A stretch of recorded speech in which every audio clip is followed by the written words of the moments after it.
Yo, what's up, awesome fellas? Back to another round of Assetto Corsa customization with me, Faye.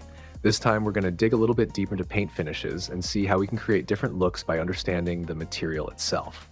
Before we start comparing different paint finishes, let's use this metallic paint as our baseline and take a quick look at the code, so the rest of the video will make a lot more sense. For this explanation, I split the code into 4 main groups of settings. First, reflections. Parameters like ambient, specular, and Fresnel control how reflective the paint looks, especially when viewed from different angles. Next is the clear coat layer.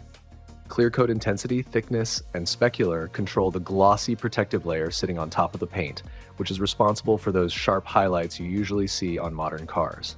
Then we have the metallic effects. Settings like Flakes, K, and colored specular help create the metallic sparkle and affect how the paint reacts with light and reflections. And finally, the highlight controls. Specular base and specular sun define how strong and how sharp the highlights appear. If you see 2 numbers separated by a comma, the first value controls the strength, while the second controls the sharpness. Think of it like brightness and focus. You don't need to memorize every parameter here. Just keep these 4 groups in mind because they will make it much easier to understand the different paint finishes we'll be creating later in the video. All right, let's roll to the lab and start cooking.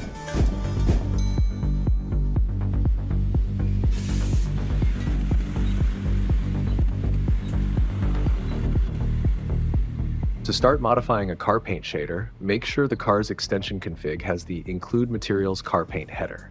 For this first example, I'm going to use a simple solid paint shader with only a few parameters so we can understand how each adjustment affects the final result without having to think about it long and hard. That's what she said. That's what she said. That's what she said. Good one. First, we have Fresnel Max. This works as the limit for how strong the edge reflections can become.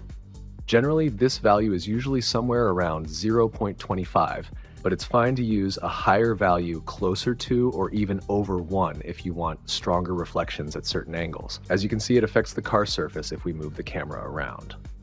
Next is Fresnel C, which controls the overall reflection response of the paint. Similar to that, ambient specular controls how strongly the paint reflects the surrounding environment, like the sky, buildings, and everything around the car. Using both of these together is where you find the sweet spot. Too low and the paint starts looking flat, too high and congratulations, your car become mirror on wheels. Then we have specular base. Remember the 2 numbers separated by a comma? The first value controls the strength of the specular highlight, while the second controls how concentrated or sharp that highlight becomes. So in this case, 0.2 keeps the highlight strength low, while the second value controls how focused the specular reflection appears. A lower value spreads the glare out more, while increasing it makes the reflection tighter. In my experience, I usually increase the sharpness value when using higher specular strength to reduce overly wide glare and get cleaner reflections from light sources like the sun during the day or streetlights at night. Also keep in mind that your active PPF affects the final appearance. The same values can look different depending on how your PPF handles lighting and reflections. Now, if we add clear coat controls to this solid paint, such as clear coat thickness with a value of 0.35, we add another glossy layer on top of the paint. The nice thing about this layer is that it can slightly darken the paint color. The higher the clear coat value goes, the deeper the color can appear. In this example, that bright blue transforms into a much deeper navy tone. And this is where we can start experimenting, because from here we can begin combining these parameters to create different paint finishes. Now that we understand the basic solid paint shader, let's start adding more elements and see how flexible this system actually is. Inside the custom paint job section of my base code, I prepared several pre-made paint shader examples with different parameters like brightness adjustment, use metallic reflections, chameleon exponent, and many more. We can add these parameters to any paint shader to create unique effects or combine them with different paint headers. For example, if we change the header from solid to metallic, while keeping the rest of the parameters untouched, we can already see a different behavior from the paint. Then we can add extra controls like brightness adjustment and use metallic reflections, and fine-tune the values until we get the result we want. You might be thinking, isn't it easier to just use the Paint Shop in Content Manager Showroom or a Paint app? Yes, those options are definitely faster, but they also have their own limitations. By working directly inside the extension config, you have unlimited creativity over how the material behaves and can create something much more unique. For example, we can change the specular color by adding the base specular color parameter and adjusting the RGB values, and make the car to have pink specular reflections on blue paint. Then add a subtle yellow tint to the clear coat using clear coat tint together with clear coat thickness, and if you want, you can even push the flake sparkle higher. That way, you get a completely different look while the base paint is still technically using a solid color setup. And that kind of things, fellas, you won't get in the CM Paint Shopper app. Now, if you want different skins of the same car to use different paint finishes, there are two ways to do it.